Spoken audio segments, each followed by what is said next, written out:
Welcome, everyone. The title of my talk today is Stories of Non-Native English Language Teachers Building Cosmopolitan Professional Identities in Australia.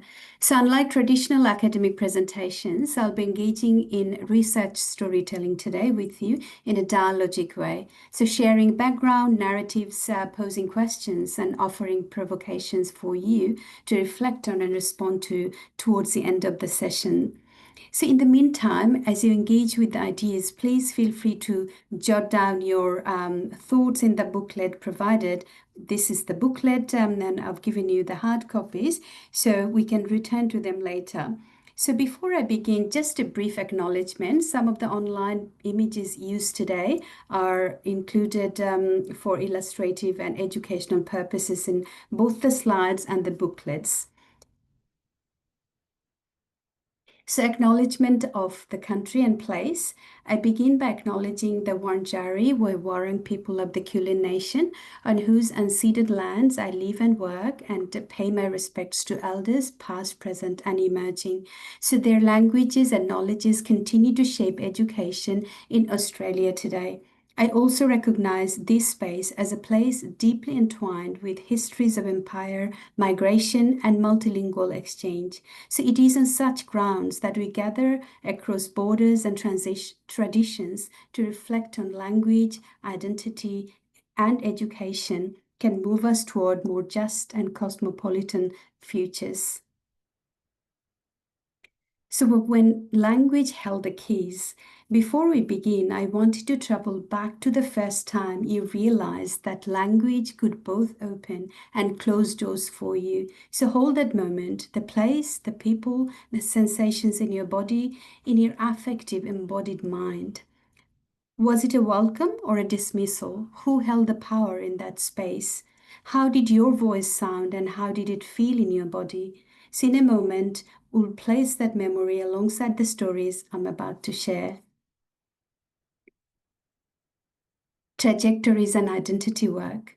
So, this study builds on several years of research into the lifelong lived experiences of professional identities of 16 migrant non native English speaking teachers in Australia, tracing how these identities are shaped by intersecting spatial, temporal, corporeal, relational, and cultural linguistic trajectories. So, for many participants, professional becoming does not begin with formal teacher education, but is rooted in formative childhood encounters with English. Whether at home or in classrooms, community settings, or through pop culture and media, and in the negotiation of its value within local sociocultural contexts. So these early encounters often foreshadow later tensions and resources in professional identity. So shaping how teachers hybridize and navigate within new national, institutional, and linguistic topographies after migration. So, following migration, participants navigate layered processes of recognition and misrecognition, shaped by employment gatekeeping, accreditation policies, lack of support, and the subtle politics of language legitimacy at the intersection of race, language, culture, gender, religion, and the like. So, over time, their professional identities are reconstituted, though, through both constraint and agency as they craft prior educational philosophies, linguistic repertoires, and cultural resources with the demands of Australian educational context. So, this identity work involves not only professional competence but also affective fluidity, transcultural negotiation, cosmopolitan imagination, and critical professional innovation.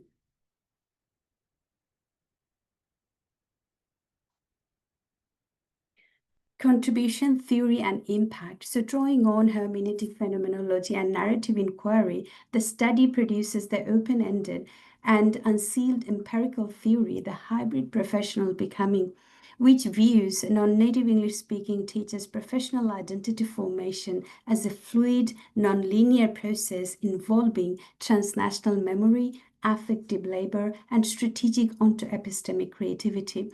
The theory captures how teachers inhabit and create what Homi Bhabha terms third spaces of practice, neither full assimilation nor rigid maintenance of origin identities, but hybrid relational spaces where professional and linguistic resources are remixed to foster inclusion and cosmopolitan learning and professional becoming. So the research has been substantiated through more than a dozen peer-reviewed publications thus far, public scholarship, national and international media engagement, and policy advocacy, contributing directly to reforms in some migrant teacher accreditation.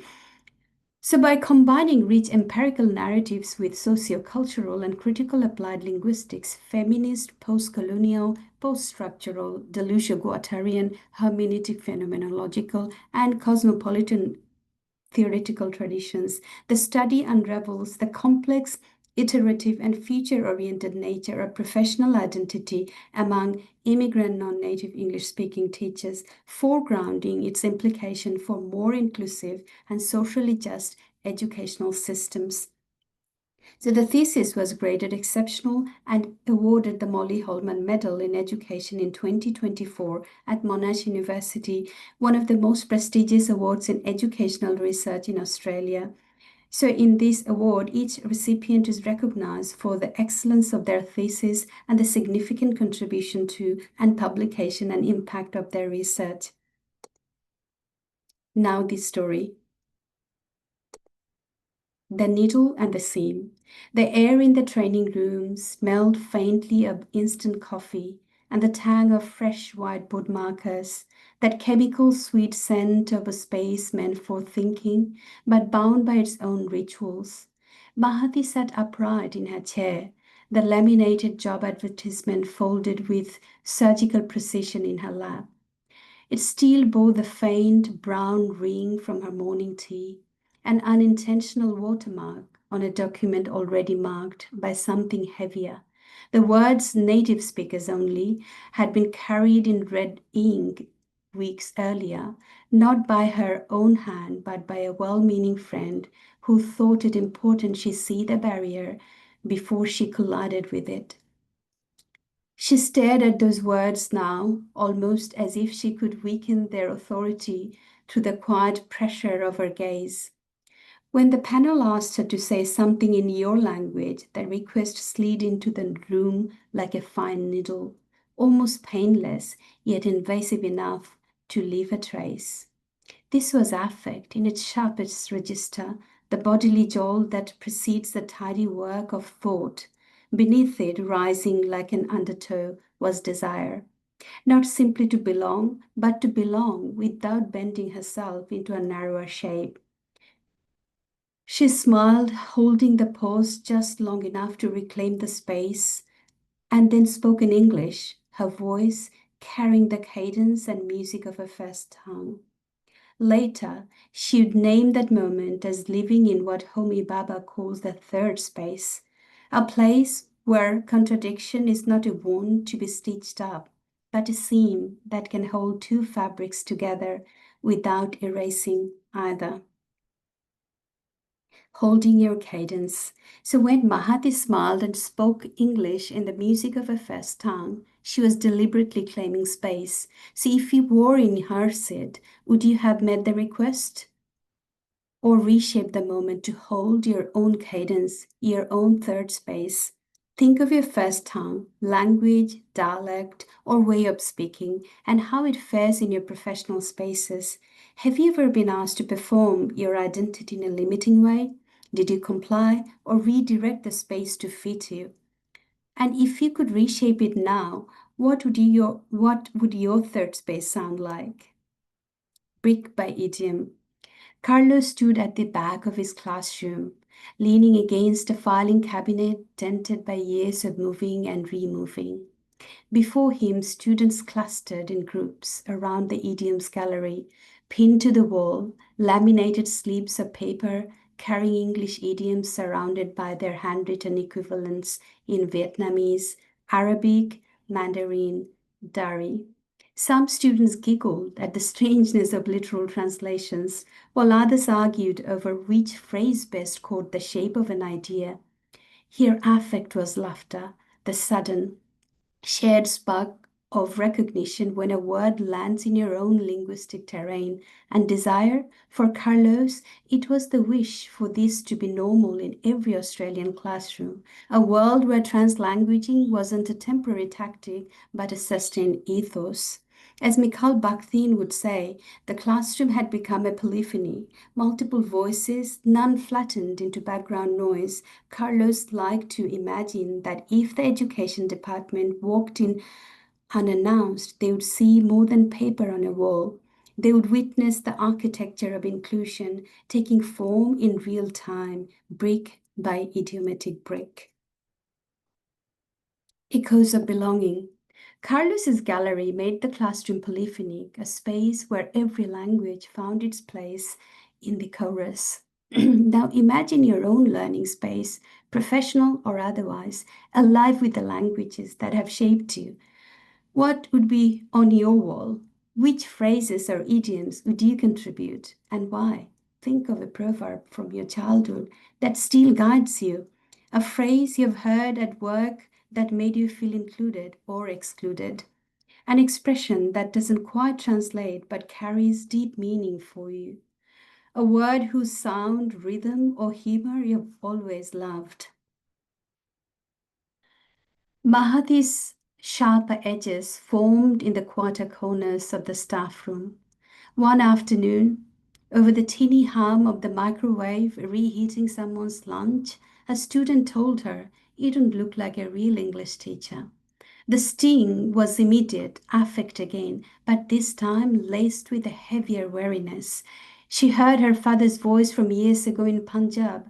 Knowledge is the one thing they cannot take from you. Yet here, in this staff room, half a world away, knowledge alone could not dissolve the gaze that marked her as other before she opened her mouth.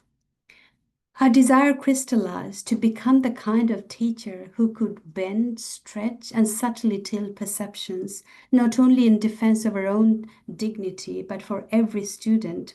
Quietly learning from her examples, she began to weave Urdu Shari into her lessons, pairing each verse with an Australian idiom so her students could glimpse the parallel logics of two worlds.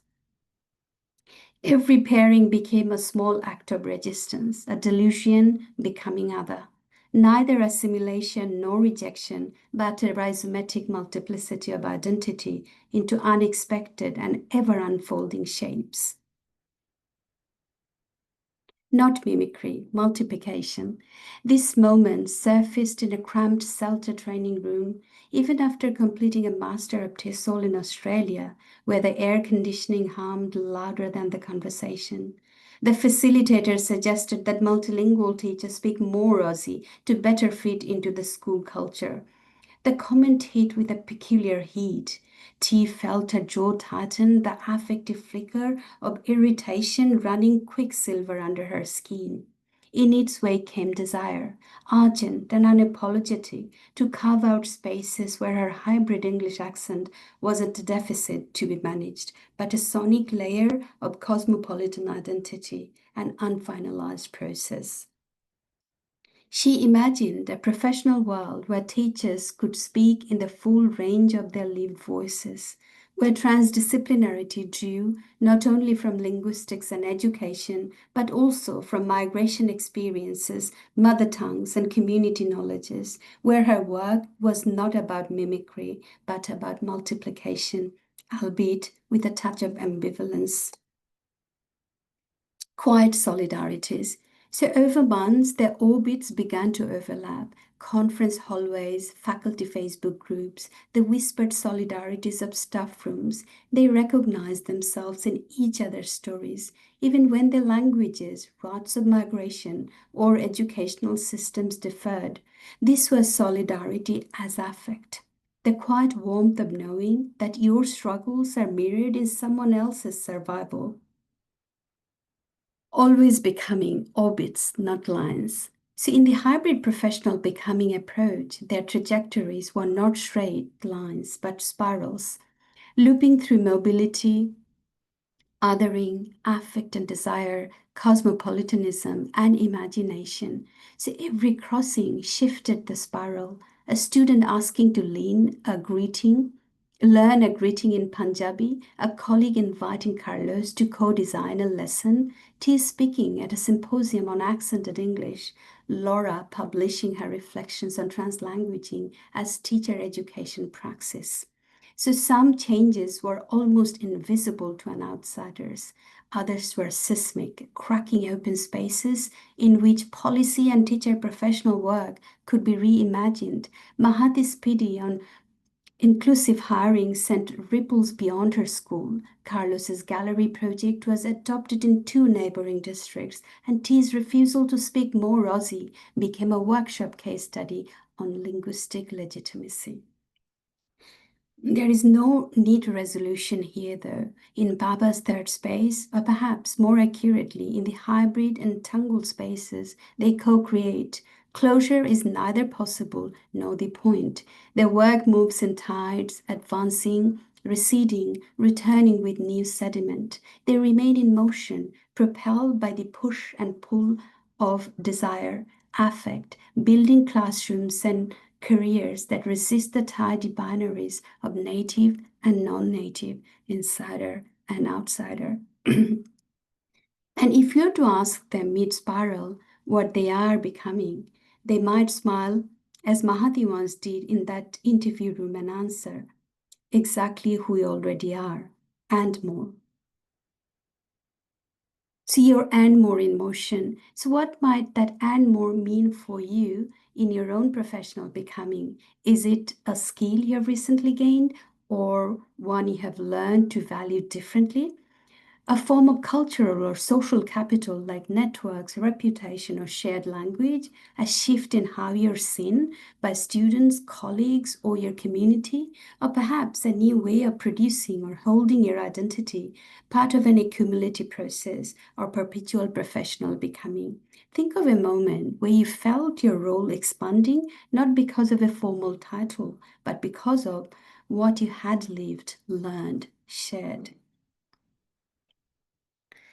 Okay, so here we come the summary of all the questions and prompts I've already asked you. So this is the time of reflections, resonances, and responses. So in terms of the memory and power questions, so the first door moment, so was it a welcome or dismissal?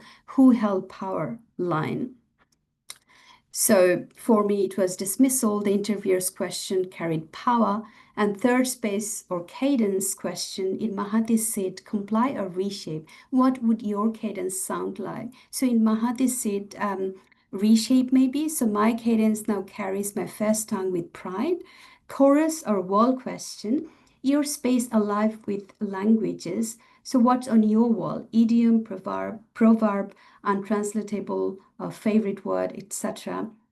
So on my wall, maybe Sodade, an untranslatable word that carries longing and memory. So and more becoming question. So what's your and more today? Is that a skill, capital, recognition, identity making, etc.? And my and more is recognition because being seen as legitimate affirms my identity. So the next step question, one practice to try this week. So idioms wall, accent legitimacy chat, inclusive hiring, professional development, etc. So so the response from me for that would be accent legitimacy chat, normalizing diverse Englishes in staff room talk. So in terms of Q&A, so one context, one questions, will co-think policy, practice, and pedagogy. So my response for that would be inclusive hiring in schools. How can professional development embed linguistic diversity into recruitment policies? And here are my academic and public scholarships. Please feel free to tune in and read my works. Thank you very much for being here today and listening to my presentation. I hope to see you next year in the BERA conference at Manchester University in the UK. Thank you.